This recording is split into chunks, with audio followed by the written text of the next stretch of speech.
I mean, I think this is going to be an open convention because I don't think anybody's going to go into it with 50% of the votes.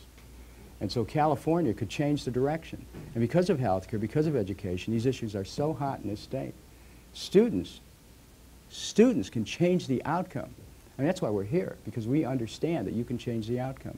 While you're up there fighting this crazy system that has been established, there are those of us around here that are looking to do things locally. And what is available for us to do besides help you guys? Well, I think the student organization is really important. Campus organizations are really important. You know, we're visiting campuses across the country, giving students a chance to see what the truth is and get them involved. With all due respect and whatever, Dennis and I have a massive generational gap in our relationship. This candidacy here really shows the broad spectrum of understanding between, you know, the older generation and the coming up generations. We have representation in this campaign for all of our voices to be heard. This is the only campaign that stands for sustainability, for a true change in national security doctrine so that we really can look towards achieving peace as opposed to being stuck in the quagmire that we're in now. All of the things that we really long for, changing trade policies, withdrawal from the WTO, looking at issues with large organizations such as the World Bank and the IMF. When we can spread this word through the networks of universities and young people, it's really our voices that make a difference. And it's us really who can get onto blogs and say, hey guys, there's this campaign and it's everything that we've been looking for.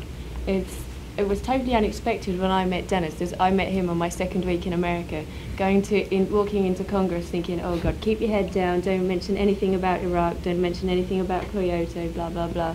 Met this man and thought, what on earth are you doing in this place? It was such an unexpected light.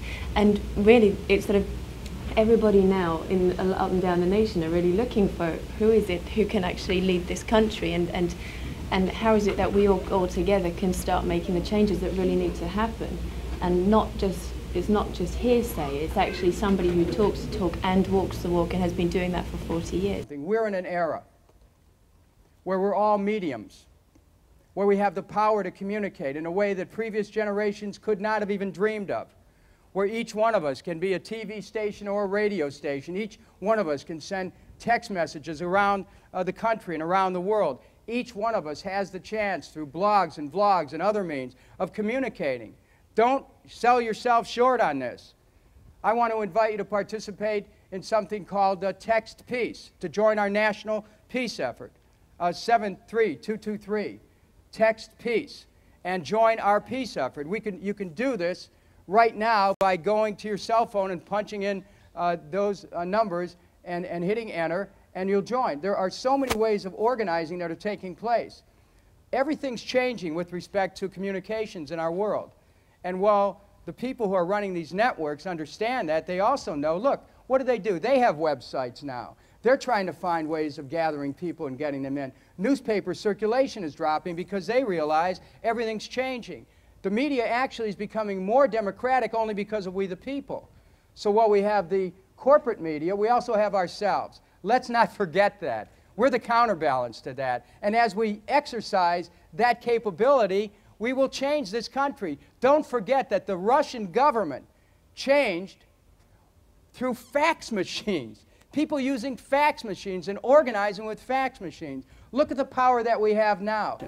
I mean, here you are. This is the essence of communication. You have a television camera, you have a microphone. This is what America's about. It's about communicating. It's about free speech. This campus alone could help us organize California to where we could win the California primary, and it would be instrumental in electing me not only as the Democratic nominee, but in leading the way to the presidency. I'm telling you, this is the kind of power you have. We like to be told that we're so small. You know, I'm sensitive to those arguments, right? but let me tell you a story from that great political philosopher, Lewis Carroll, in this important political work called Alice in Wonderland. There was a point, some of you will remember the scene, where the minions of the Queen, these big cards that were the supernumeraries carrying the spears, were marching on Alice. And Alice seems so small, okay? If you see some of the drawings of this, Alice was so small. And she was feeling fear. But there was a moment at which Lewis Carroll writes that Alice suddenly grew to her full size. In her awareness of the power of her humanity, she grew to her full size, and suddenly the cards were very small. She sweeps out her hands and says to the cards, "Who cares for you? You are nothing but a pack of cards." We have to remember the power of our own humanity and claim it and get our strength. And that's the power of our hearts. Thank you. Yeah. Great. Thank you. Thank you. Thank you, everyone. We'll see you. Blessings. Good to see you. Thank you. Thanks for coming to Santa Barbara again. Thanks, everyone. Help us organize here.